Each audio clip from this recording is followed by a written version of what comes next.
How to add music to Facebook Reel. Hey there, welcome back to the channel, and let's get right into this tutorial. To add music to Facebook Reel, firstly check out your Facebook application in your device. Now over here, once you are in here, you can just tap on your status. Here you will find the option of photo or video. Click on it to select on your reel. Once you have selected on the reel to post, click on the edit button. Over here you will see this audio icon in your right hand corner. Click on it. Then tap on add music.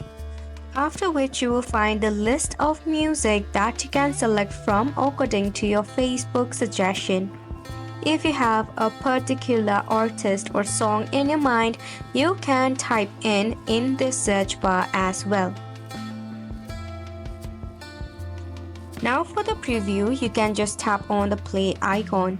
If this is the song that you wish to add, just click on it. After that, you have successfully added the song in your reel. Then just click on the post button.